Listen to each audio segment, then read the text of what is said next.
Now, why talk about this? Is it interesting? Is it important for the human being to realize that in some sense of the word, whatever it means, he is God or one with God, as is plainly taught by the Hindus, hinted at by the Buddhists, only they don't like to put it out as a concept, in case people will use the concept as an idol to hang on to. They want you to find out for yourself and not believe in it. And certainly the Taoists understand it, the Sufis understand it, a lot of people understand it. But so what? Well, the importance of it is this, that to know that you are God is another way of saying that you feel completely with this universe.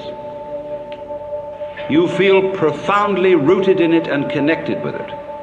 You feel, in other words, that the whole energy which expresses itself in the galaxies is intimate.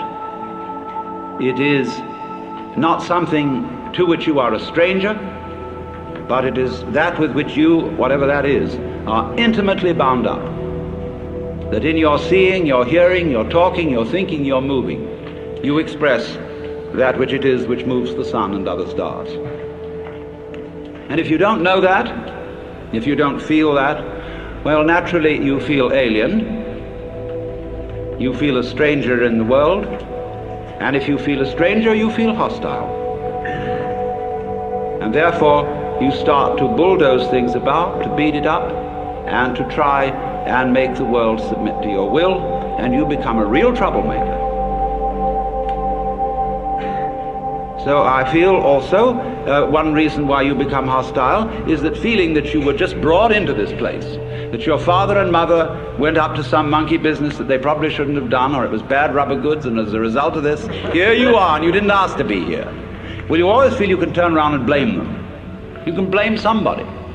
You can blame the government. You can blame the rascals. You can blame the cheaters.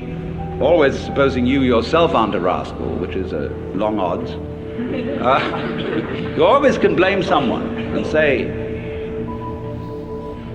I didn't ask for it, take it away.